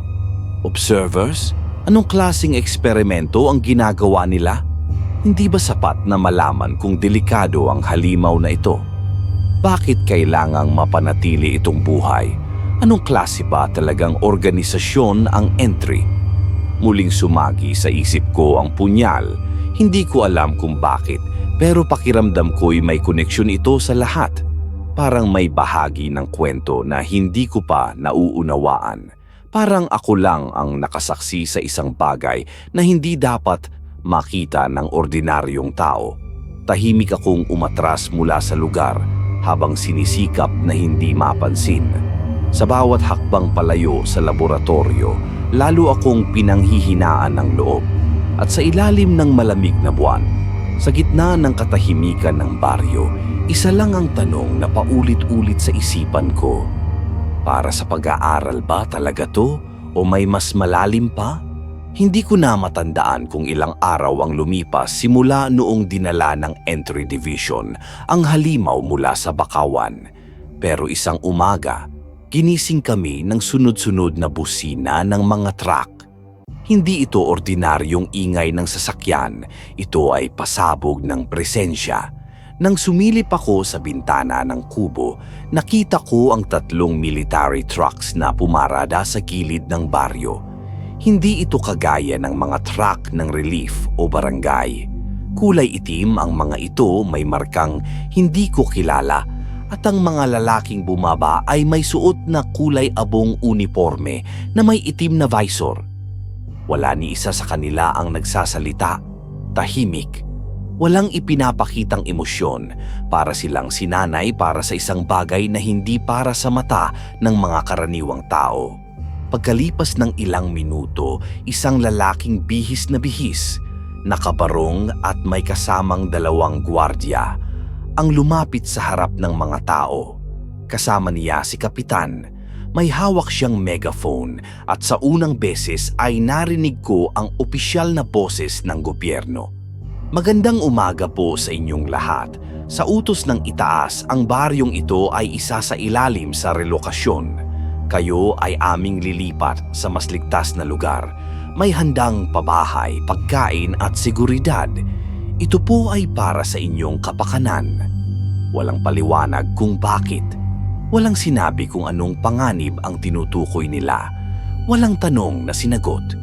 Ang buong baryo ay tila na freeze sa isang kolektibong pagkagulat.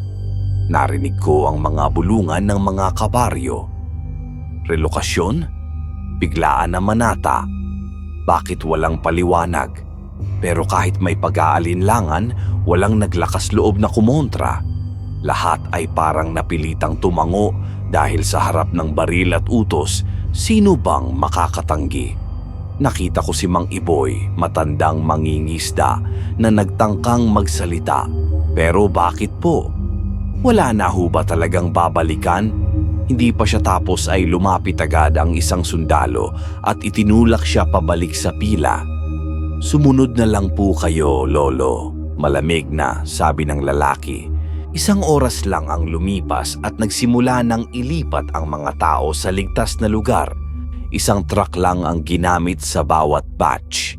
At habang nagsisiksikan sa loob ang mga residente, may mga lalaking nakaarma sa paligid na parang nagbabantay sa mga preso. Ang bawat hakbang ay minamanmanan. Ang bawat galaw ay sinusundan ng tingin. Ako, si Jomar, at si Noel ay nasa huling batch. Habang hinihintay naming mapuno ang truck, tumingin ako sa paligid. Ang kubo namin, ang mga isdang dating inilalako, ang tulay na kawayan, lahat ay magiging alaala na lang. Pero higit sa lahat ang bakawan, ang sentro ng misteryo. Iyon ang hindi ko matanggap na basta na lang iiwan. Ang bakawan ay parang naging bahagi ng pagkatao ko. Dito ako lumaki. Dito ako natutong manghuli ng alimango. Dito ako unang natakot sa dilim at dito ko rin unang naranasan ang ganitong uri ng takot. Takot na hindi mo alam kung saan nagmumula. Takot na hindi kayang ilarawan ng salita. At ngayon isasara ito sa pangalan ng siyensya. Nang paalis na ang truck, napansin kong may mga bagong tent na itinayo malapit sa bakawan. May mga logo ng ahensyang hindi ko pa naririnig at bawat tent ay may kasamang dalawang bantay na hindi umiimik. May isang top na nagsasabing, Research Zone. Only authorized personnel may enter. Tahimik kaming bumiyahe. Wala ni isa ang nagsalita sa loob ng truck. Ang mga bata ay nakayakap sa mga magulang nila at ang matatanda ay nakatingin lang sa labas. Parang alam nilang hindi na nila mababalikan ang lugar na yon. Pagdating sa bagong pabahay, may mga maliliit na kwarto, sapat lang para sa ilang gamit at tulugan. Walang tanong, walang sagot. Lahat ay napilitan na lang sumunod. Ang mga tanod ng gobyerno ay hindi na ordinaryo, para silang sundalo pero hindi mo alam kung kanino sila talaga nagtatrabaho.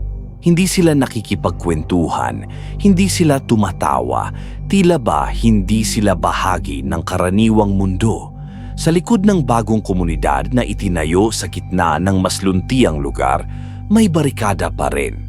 At sa kabilang panig nito ang daan pabalik sa baryo, permanenteng sarado.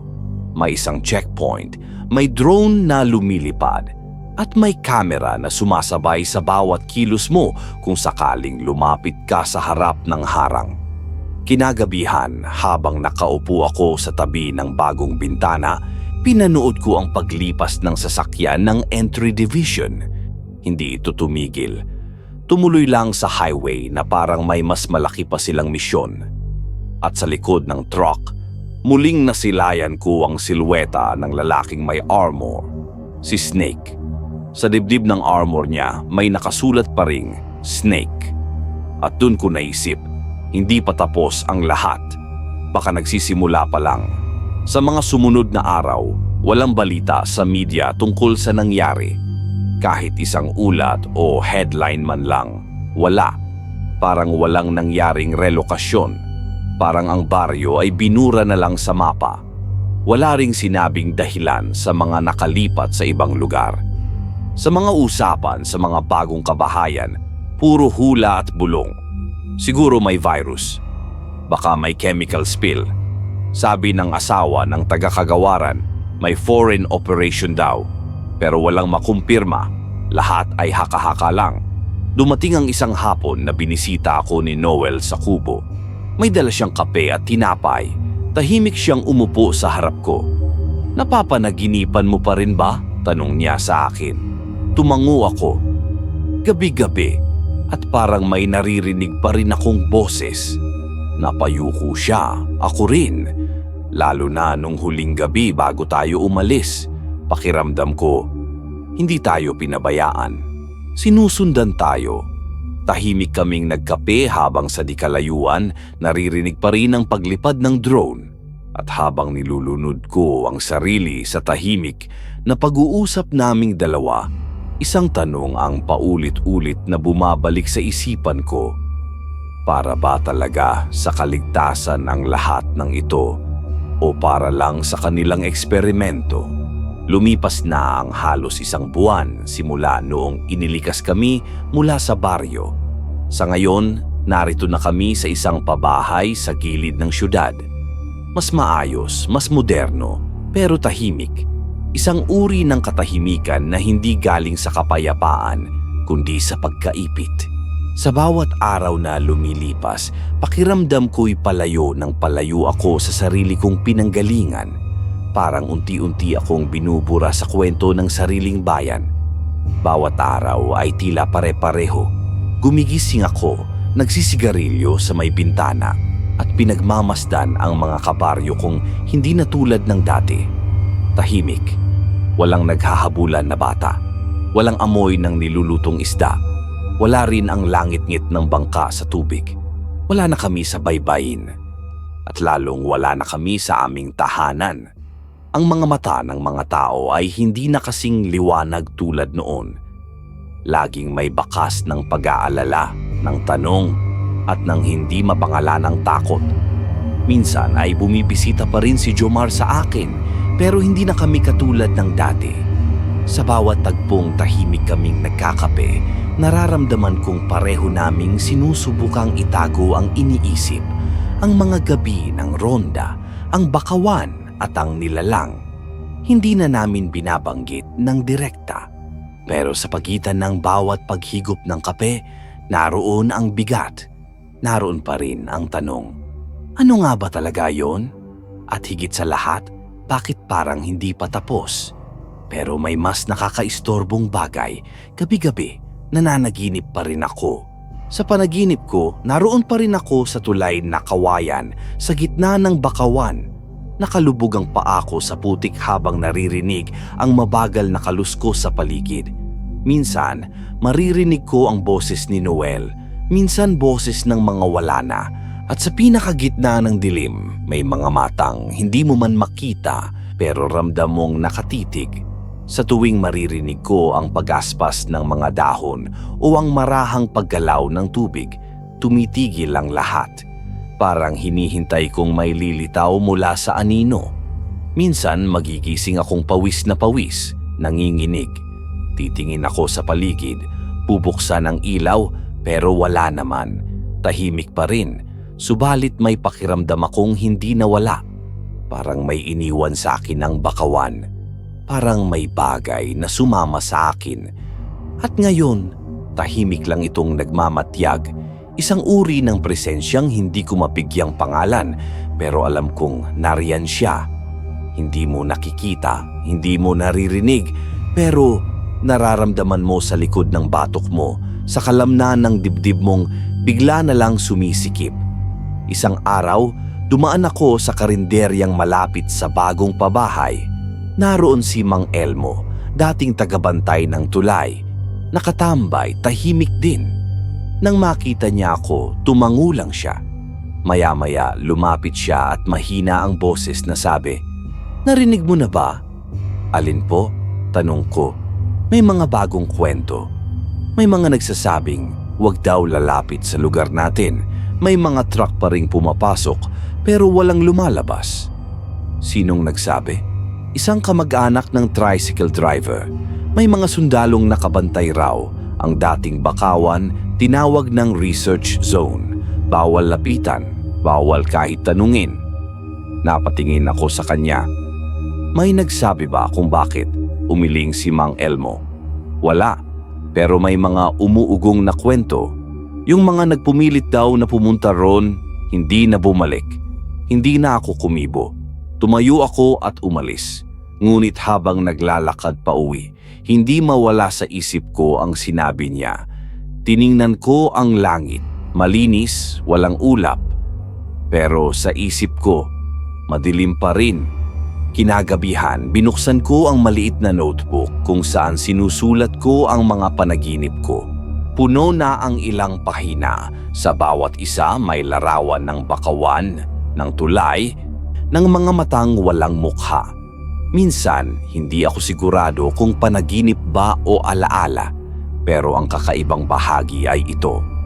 Habang paulit-ulit kong sinusulat ang mga karanasan ko, may mga salita akong nailalagay na hindi ko maalalang ako mismo ang nagsulat.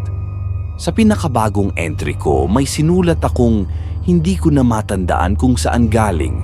Galing siya sa langit, pero hindi siya bumagsak para manakit. Tao ang unang lumapit, tao ang unang humawak, at sa huli, tao rin ang nag-udyok sa kanya para gumising. At doon ako napatikil. Parang galing ito sa isang matandang babala. Parang paalala ng isang bagay na nalimot ng panahon. Pero hindi ko maalala kung sino ang nagsabi. O baka, hindi ko talaga dapat alalahanin kung sino. Baka sapat nang alam ko na ito'y totoo. Tiningnan ko ang paligid ng bagong bahay ko. Mga pader na kulay puti, sahig na semento at ilaw na malamig. Hindi ito tahanan. Isa lang itong espasyo. Walang kasaysayan. Walang ugat. At sa likod ng bawat katahimikan, alam kong may mga lihim na hindi kayang tabunan ng relokasyon, ng sundalo o ng katahimikan. Minsan habang umiikot ako sa bagong lugar, napansin kong may mga taong pilit na iniiwasan ng paksa tungkol sa baryo. Kapag may nagtatanong, tumatahimik na lang.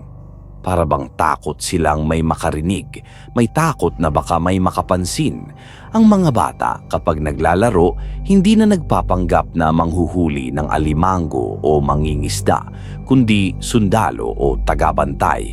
Tila pati sa laro nila na ipasa na ang trauma. Isang gabi, habang nakaupo ako sa harap ng bintana, nakita ko ang anino ng isang truck na dumaan sa highway. Kulay itim, walang plaka at may bahagyang puting ilaw sa ilalim.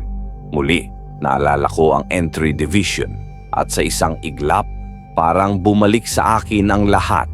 Ang mga sigaw, ang tunog ng mga baril, ang amoy ng putik at dugo, at ang malamig na titig ni Snake. Hindi ko man siya kilala, hindi ko rin siya malilimutan. Sa dibdib ng armor niya may nakasulat na malinaw, SNAKE. At mula sa araw na yon, alam kong hindi pa tapos ang lahat. Maraming parte ng kwento ang hindi ko alam. Marami pa akong tanong. Pero sigurado ako sa isang bagay. Ang nilalang na yon ay hindi galing dito. At ang gobyerno, hindi nila balak ibahagi ang buong katotohanan. Bumalik ako sa notebook. Dinagdagan ko ang huling entry. Ang katahimikan ay hindi palaging ligtas. Minsan ito ang pinakaunang babala. At habang binabalikan ko ang mga pahina, bigla kong naalala ang sinabi ng isang rondero noon bago siya tuluyang nawala. Kung may hindi ka maintindihan sa dilim, huwag mo nang subukang hanapin. Baka hanapin ka rin niya.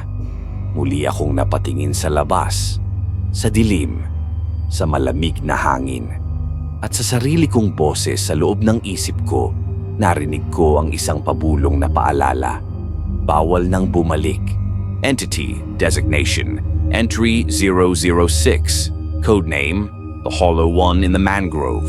Threat Level Delta Black. Unclassified Anomaly. Origin Confirmed extraterrestrial. Arrived via impact event involving high-velocity capsule over coastal mangrove zone. Current status Captured. under ongoing observation in secure containment zone. Classified research zone declared off-limits. Physical description. Entry. 006 is a humanoid creature approximately 2.7 meters in height. When standing fully upright, though it is rarely seen in that posture, its skin resembles decaying driftwood or coral, gray-green in color with moss-like textures across its body. It has elongated limbs, double-jointed appendages, and 4 long fingers per hand, each tipped with claw-like extensions that resemble blackened coral blades.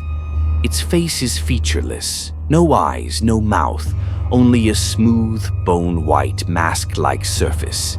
Along its back, luminescent lines pulse faintly in rhythmic waves, responding to nearby motion or sound. Entry. 006 is semi-digitigrade, with legs bent backward similar to certain quadrupeds, optimized for traversing muddy, uneven terrain. Behavioral observations. Entry 06 displays extreme sensitivity to sound and movement. It appears to operate primarily through vibration-based perception. During initial contact, it exhibited predatory behavior toward local fauna and humans, dismembering victims using precision claw strikes. Its vocalizations are rare, but, when recorded, have contained overlapping low-frequency patterns not attributable to any known species. Prior to direct engagement with government forces, Entry 006 was observed, dragging livestock into mangrove tunnels, often consuming carcasses in partial darkness. Its movements suggest a highly developed ambush strategy and environmental adaptation. Notable events: redacted location, Day 0, bright aerial phenomenon observed by local fishermen. Capsule crash recovered with metal fragment of unknown origin.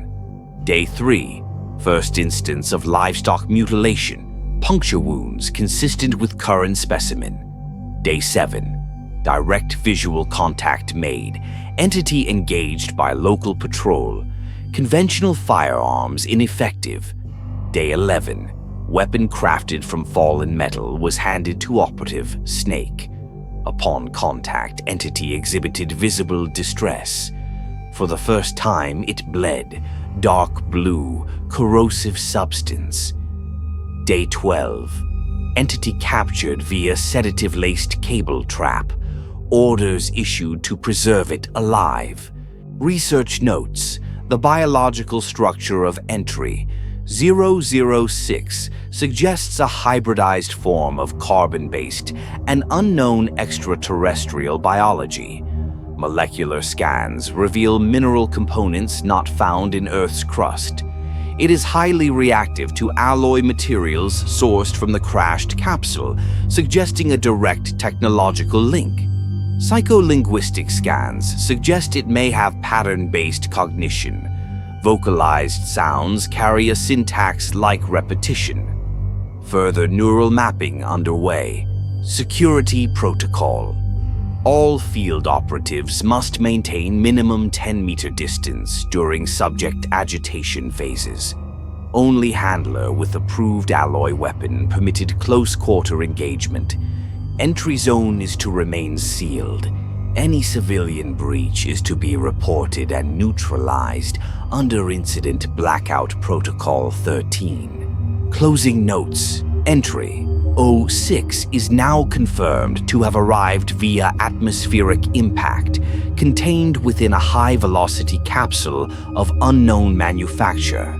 The entity's emergence coincided directly with the object's descent, and its immediate aggression upon exposure suggests hostile biological intent or extreme territorial adaptation. The capsule did not merely carry a fragment. It served as a delivery vessel. Whether this arrival was accidental or deliberate remains under investigation. Further study remains ongoing under the Department of Unnatural Biological Risks Entry Division. Entry 006 is held in reinforced biocontainment and monitored 24/7 for environmental reactivity and adaptive mutations. End of file. Sa iba, baka nagtataka kayo, bakit lagi ninyong naririnig ang salitang entry sa bawat kwento sa The 13th Scream? Hindi ito basta imbento. Hindi ito gawa-gawa lang na label. May dahilan kung bakit entry ang tawag namin sa bawat nilalang na isinulat at isinara sa The 13th Scream Horror Vault. Sa Pilipinas, matagal ng bahagi ng takot ang mga nilalang na ikinuwento sa atin simula pagkabata, mula sa mga aswang sa gitna ng gabi hanggang sa tikbalang sa kabundukan, engkantong nangakit sa gubat at multong hindi matahimik sa mga lumang bahay. Isama mo na rin ang mga kwento ng matatanda, babala sa baryo, pananakot sa mga bata, at alamat na isinulat sa likod ng mga lumang pahina ng kasaysayan. Lahat ng ito'y bahagi ng kinatatakutan nating mundo. Pero dito sa The 13th Scream, isa lang ang tawag sa kanila, entry. Hindi ito basta letra at bilang, isa itong acronym, at bawat letra may dalang babala. E, encrypted, walang opisyal na tala, ang pinagmulan nila, sadyang itinago. N, non-human, hindi tao, hindi hayop, hindi sila para sa mundong to. T, threat, lumalabag sila sa katahimikan, pumapatay, nananakit.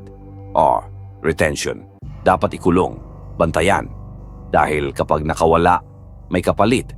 Y, yield, may epekto sa katawan, sa isipan, at sa mismong realidad ng sinumang makasalubong nila. Kaya entry ang tawag dahil bawat nilalang sa The 13th Scream Horror Vault ay isang panganib na isinusulat, sinisikap itago at ipinagbabawal na mailantad sa mundo. Pero tandaan, minsan may nakakawala.